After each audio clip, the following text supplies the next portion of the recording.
Brian, the Buffaloes are one spring practice in kind of this abyss in the wasteland that is the college football offseason. It's always good just to be able to do some interviews.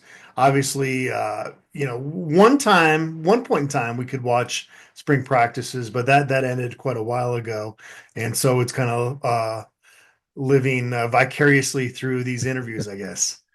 Yeah, that and you got to watch well off media and reach the people media and things like that just to get a glimpse of these guys and thankfully they do a nice job giving us some good insight and some good clips of those guys so we can get a chance to see who's out there and running around and see who at least on some highlights looks good. Yeah, and I think I would temper expectations the next few days because they're still in shorts. When you get the pads on and really coming out of spring break, I think is when you're going to see that competition ramp up. But again, it's fun to be able to get back into talking about some football, like Pat Shermer said yesterday. Like it's 11 on 11, and you can't simulate that during those winter strength and conditioning sessions. So Mhm. this is something that's going to help them gear up. Any main takeaways you had from day one? Obviously, the quarterbacks were in the spotlight.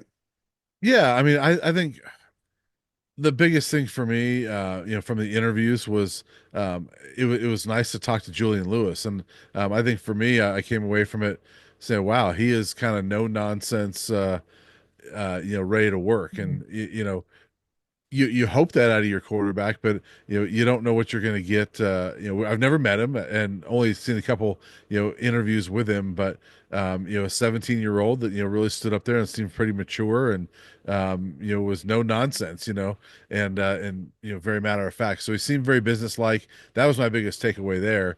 Was just my I was impressed with him. He was not real long-winded, but I thought it was a good interview and just businesslike.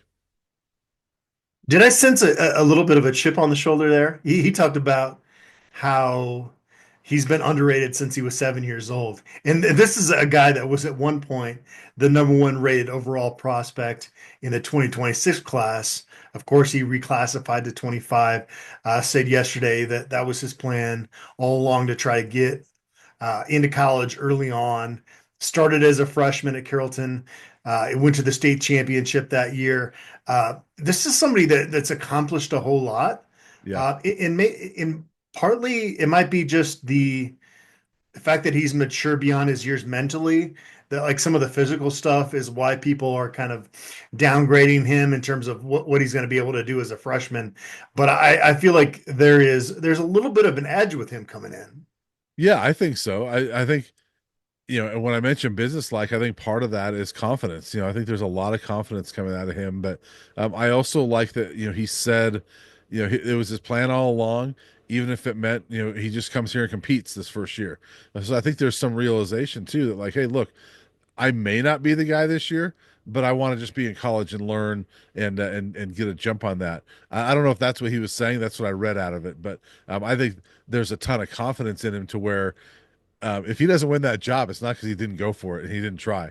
He's going for it, and I think he believes in himself to be the starting quarterback for the University of Colorado this year. And you love that out of your quarterback, right? Whether it's going to be Caden, whether it's going to be Julian, Ryan Staub, whoever it is, you want that guy to be extremely confident that they can be the guy. I think all three of them are, honestly, and you like to see that. Dean Salter was a little bit more even more straight to the point with some of the questions that were asked to him yesterday. Uh, he's got the experience, and you talked about Julian Lewis maybe kind of being in that role of learning that first year. I think this is a competition that's going to go a couple weeks into preseason camp, but Yeah. uh, you got to put the odds, I think, on in favor of Caden just because of that experience and what he can do with his legs, which he was asked about yesterday as well. Yeah, I think so. That's why I pencil him in as the starter, and I'm certainly not discounting Julian Lewis, and I'm not even discounting Ryan Staub because I feel like he's there, he's in the competition. So I'm not discounting anybody, but I pencil in Caden Salter because he's a senior, because he's experienced. I mean, he was a 2-year full-time starter. He was the Conference USA MVP 2 seasons ago, and I know Hmm. last year was a little bit of a drop. Liberty was not as good overall as they were in 2023. I even asked about Preston Hodge. I mean, they lost their best corner from the previous year, so they were not as good. And his numbers took a little bit of a dip. But he's a really good player, and he's going to use his legs.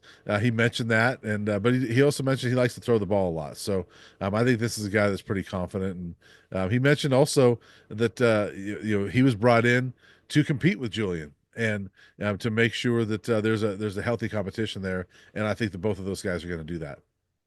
And kind of transitioning over to Pat Shermer's meeting with the media, he talked about the RPO stuff last year about the fact that Shador a lot of times would opt to get those perimeter passes out to LeJounte and Jimmy Horn. And as the offense coordinator, you look at that combo and you're not going to override that situation. So that's a lot of what the RPO looked like last year.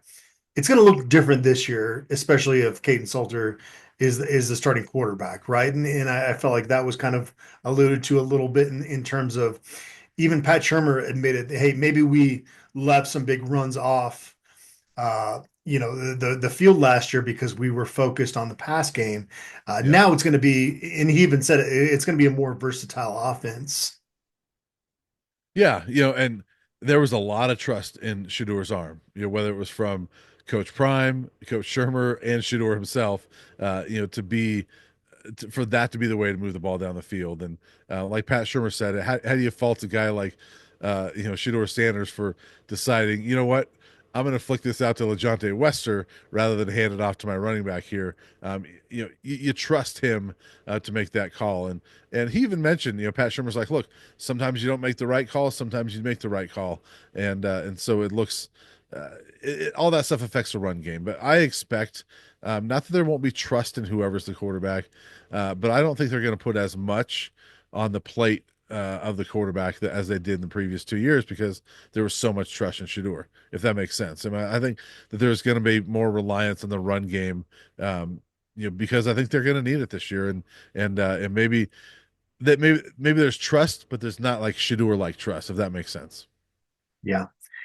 I get the NFL is the pinnacle when it comes to football, but just seeing Pat Shermer and the rejuvenation within him. What did he say? He feels 20 years younger or something like that Yeah, yesterday. yeah, You see Robert Livingston that was 13 years with the Bengals, and now he's in college. It just seems like he's got this kind of youthful aura about him. And Brian, it's one of the things that over these years, even when Colorado struggled, being around these college kids, it's a lot of fun just to see their growth. It's so different than the NFL. And again, NFL is the most popular product, and there's a reason that coaches have to aspire for that to be kind of the end piece for them. But you can just tell with both coordinators who now are going into their second year as opposed to a year ago when it was them kind of inventing themselves at this level. They've got a little bit more grasp of what the college game is. And I don't know.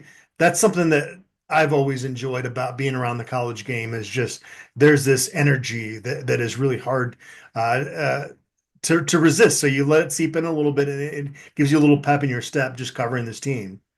yeah. I agree with you, and I think what's impressive about Shermer and Livingston is that they've adapted to it because they've been in the NFL for so long that I can only imagine it'd be difficult for them to adjust to a level where just inherently the players are not as good as what you're used to, right? And there's not as much probably growth that goes on, when you're working with an NFL team. It's more of straightforward, like you should know what you're doing now. Let's go. We're getting ready for a game, things like that. It's more business like. I think they've done a great job of adapting to it. And yeah, Pat Shermer, he's got that deadpan humor, and so sometimes when he says, if you can't tell, I look 20 years young, or I feel 20 years younger, I kind of like, does he really mean that? But I think he really does. Yeah. And part of why I know that is like, I actually had a chance to chat with him at the Alamo Bowl the night that the Buffs arrived, back in San Antonio, and I just saw him in the hotel and sat, not sat, we stood there and talked for a little while, and just off the record, and uh, really enjoyed talking to him. Super nice guy, and he was reiterating the same things. He goes, "Man, I love being here, and how it just makes me feel younger and things like that." I think it's been great for him. I think it's been great for the Buffs, and Robert Livingston is still a youngish guy, right? And so, he can relate to these players a little bit. And I think both of them are really enjoying being in this role, and I think it rubs off on the players too. And with Livingston, this is somebody that's pretty good about deflecting praise, right? Every Yeah, time somebody compliments him, he just seamlessly kind of throws it out there in a different direction. Even talked about how before Colorado hired him, he was the dog on the side of the road that you say, that's a good looking dog, but we're not getting it. We're not picking it right. up. So he has good self-deprivating humor, but Yeah, come on. These players loved playing under him last year. It was kind of a freedom they didn't have the previous year when they were getting all those 12 men on the field penalties. Their heads were swimming. And I think Charles Kelly's a good coach, but for the college level, especially in this transfer portal era, when you don't have guys like Kelly did for his time at Alabama, where they're around for 4 or 5 years, you got to yeah, simplify the scheme. And so Livingston is very much in the coach speak aspect, but you kind of like just dissect every little yeah, bit of it, and you get some good stuff in there. You talked about Arden Walker being a guy that he's challenged to be a hmm, leader. You and I both know Arden pretty well, and I can't think of a more natural leader for that front right. seven this year. He's going to step into that role as well. But on the back end, he was not given praise based on winter and strength and conditioning work. It was like I got to see it on the grass before I really feel like someone Craig in Shiloh had been replaced back there. Yeah, yeah, but he likes the talent. I mean, there's clearly talent back there too, and you're right. I mean, Arden Walker is one of those kind of natural leaders. I think he'll be one. Ben Finneseth is one that is going to be a leader too. I don't know how much he's going to play because I think we forget about him sometimes because he's that walk on, but he's clearly one of the leaders of this team. And just watching the well off video, Coach Prime had him break down practice before and after the first practice, so that says something. Ben's very well liked and will be a leader there. So yeah, that defense is going to be interesting to see how it comes together. Robert Livingston, I think it's got to be. We talked about it last year, but it's got to be one of the top three or four hires that we've seen by an assistant in the time we've covered this program, just based off of last year. And Coach Prime even mentioned to the team before the meeting yesterday that he was interviewing for jobs this last offseason, and then the Buffs give him a raise. So, and he mentioned head coach material, that Robert Livingston is. So, he's clearly highly regarded within that building as well. From his peers and also the players. So it's going to be fun to watch him formulate a new defense because, as he mentioned yesterday, there's going to be what 7, 8 new starters, and so you've Yeah. got a lot of shoes to fill. But who is it? I mean, is it Carter Stoutmeyer? Is it Colton Hood? You got a couple new linebackers coming in, so there's going to be a lot of guys filling some shoes. Well, apparently Buck Buchanan's going to be kicking those kickoffs through the end zone. So a guy like Ben Finneseth will have some pent up rage that he'll need to get out in some other aspect. So maybe he will be a rotational guy on defense, and you can find him that short snippets of time to get out there and You know, show I, that. But I'm glad I hadn't thought of it that way, but poor Ben Finneseth, now they're gonna have kickoffs going through the end zone. He can't run down and hit somebody on those kickoffs as often as he likes. So I feel sorry for the guy. I really did enjoy watching those kickoffs last year. They Yeah. were so fun. Tajay McCoy, Isaiah Brendan Gant. Harge, Brendan Gant. Yes, Yeah. Yeah. that was a wrecking crew coming down there. But I get it. You don't want to Coach Prime did take not enjoy chances, watching it but as much as we no, did, I don't think. no. I mean, you're holding your breath every time. Right. But some of those hits were amazing. All right, Wasn't it wasn't Ron. it wasn't it Baylor that returned one? Yes. Yeah. So I mean it was a punt return against BYU, right? Or was it a kickoff? BY. I try to flush most of that game from I my know. memory. I can't remember, but That either I way, think that was the only game this past year I didn't go back and rewatch a couple yeah, times. I've never gone back and rewatched that one either. That was brutal. So That was brutal. yeah, but either way, they But gave up a couple returns. hope springs eternal, and we're back into spring ball. Uh, Brian, we've got 15 of these, so maybe we shouldn't talk too much on this one. But a good start to spring ball, and it sounds like tomorrow on Thursday we're going to get a chance to talk to the new coaches, Yeah, and so yeah. it might be the third Hall of Famer we get a chance to talk to. I'm curious who that'll be, and whether because what do you got? Pecco, you got Falk, Gunnar um, White, Gunnar White, but will that also mean George Hageman, who's George been promoted? Hageman, Will also mean Andre Garad.